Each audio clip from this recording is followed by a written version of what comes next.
Alright, so I had a request from some people asking about my my flint knapping gear and my hunting setup.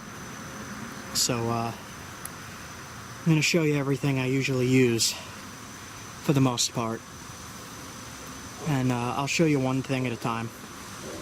This here is my knapping bag. It has all my knapping tools in it. And I'll show you what's in it. I have copper tools.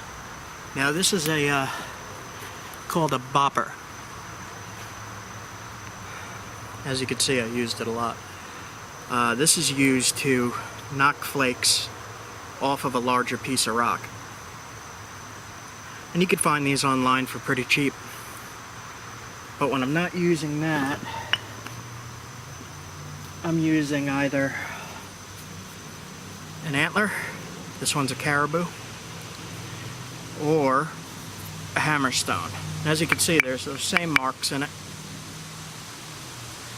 And I'll hold it like this and I'll strike the rock to knock the flake off. Same concept with the Antler.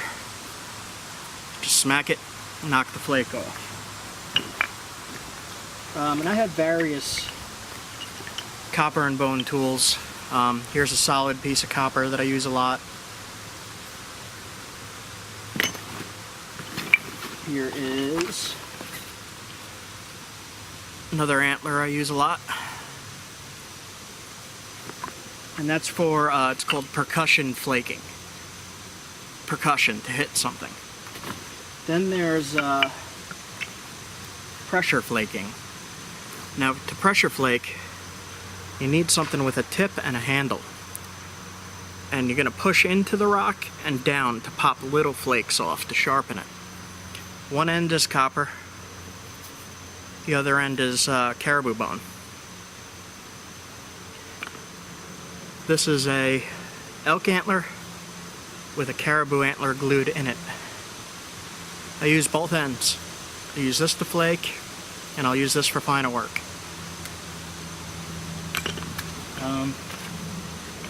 I also have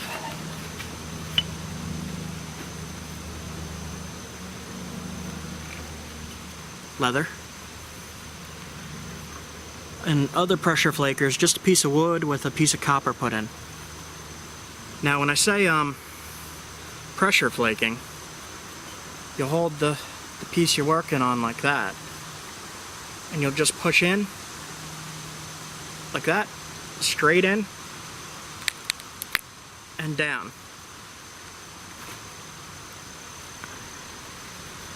And it'll pop tiny, tiny flakes off. That's what you want to do to sharpen it.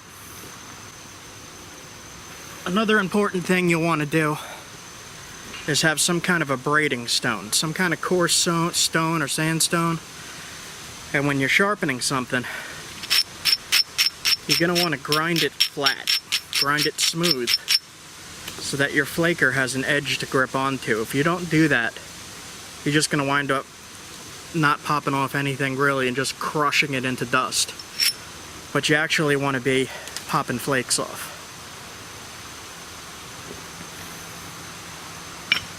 And that's pretty much my knapping kit. Now this year I'm going to be using, this is the normal bow I've been using. But because of my shoulder, it hurts a little bit. It hurts a little bit to use this one, so I came up with something a little different. I'm going to be using a compound bow. But with those arrows, stone points on them. And I actually wouldn't recommend doing this. Don't alter compound arrows.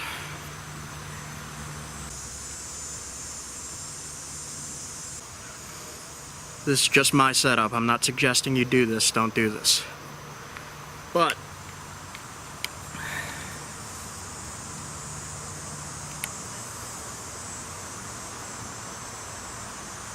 fits in fine. and it flies pretty good, and I'll do a short demo. I finger pinch.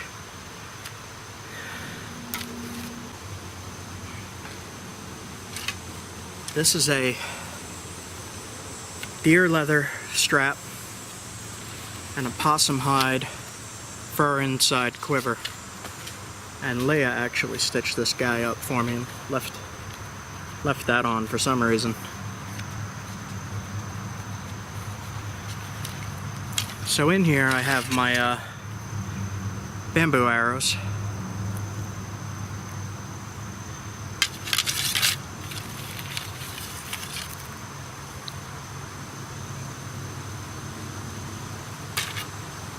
As well as the compound arrows.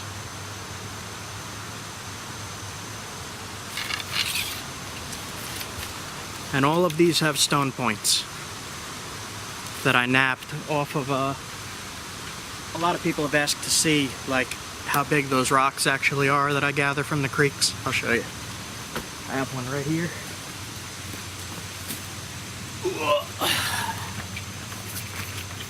And it's heavy.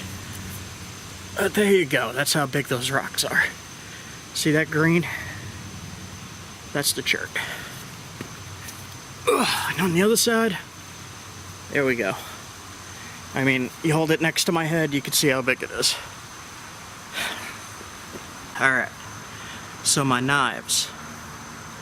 Different tools for different jobs. Always keep that in mind. You want a variety of tools depending on what you're doing. What I have here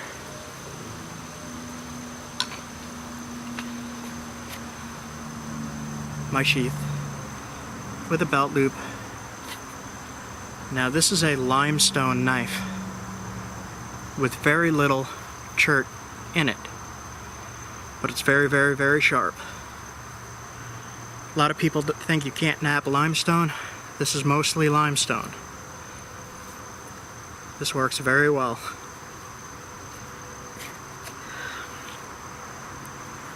This is all chert.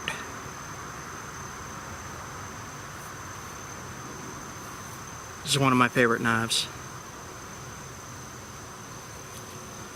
Handle's a little bit too long. I gotta modify it, cut that end off.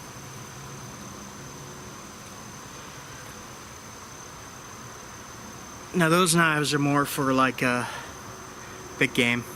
I wouldn't use that on small game. It just kind of tear rather than cut. But on smaller game, you can see how thin that is.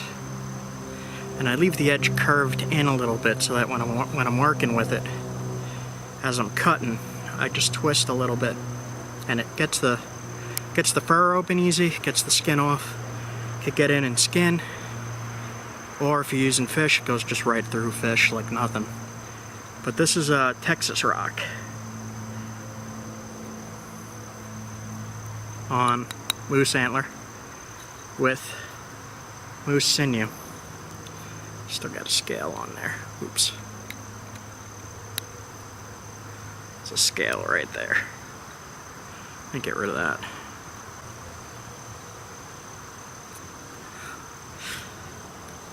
Alright, now, if you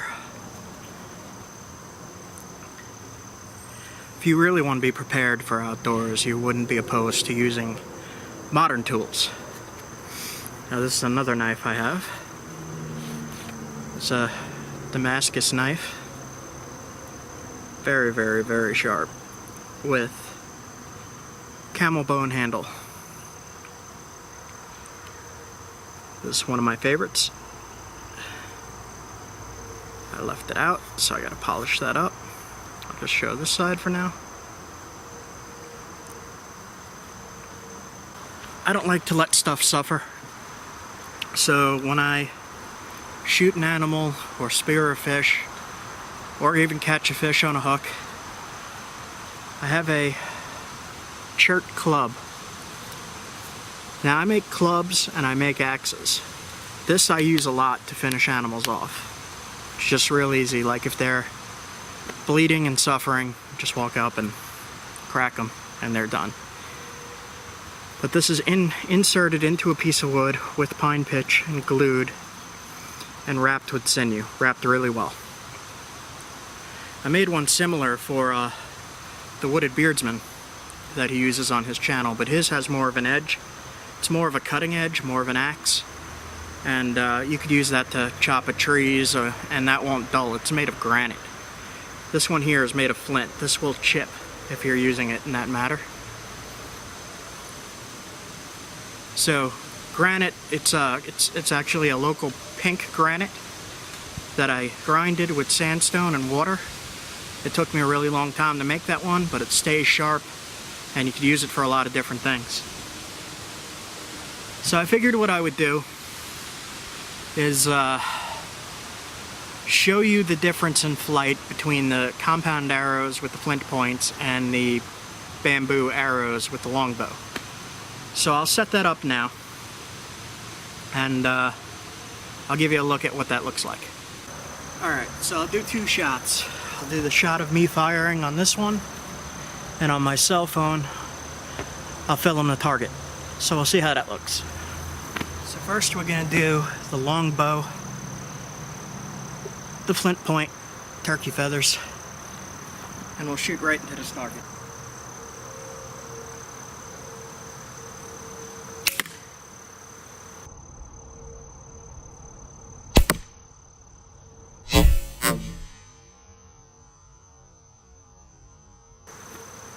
So there's one shot with this.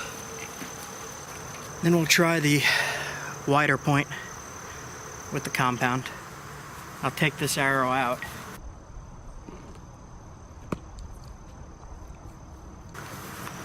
No damage whatsoever. Now, I'm not so used to firing a compound. I'm kind of new to it, actually. So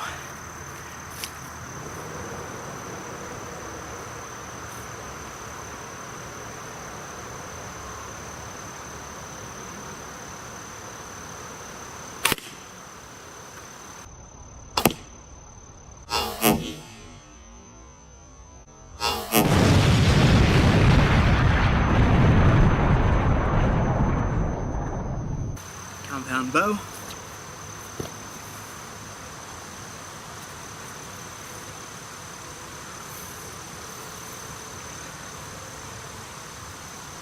And we'll pull the arrow out. The sinew became unwrapped a little bit.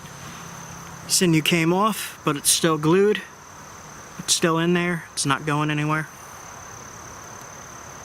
Just rewrap it with sinew. The sinew for me is just to reinforce it a little bit. If you look, there's still some in there.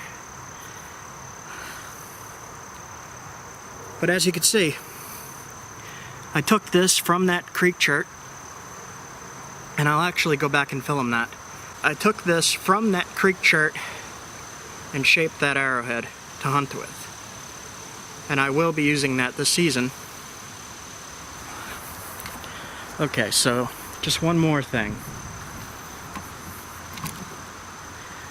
There's all my gear. Now, this rock here, this here, I collected from a creek.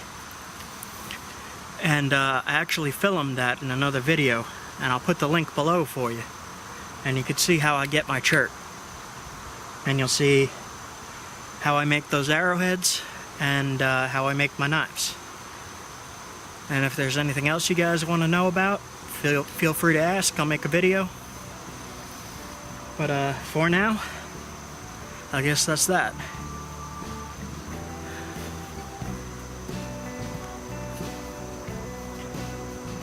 See yous.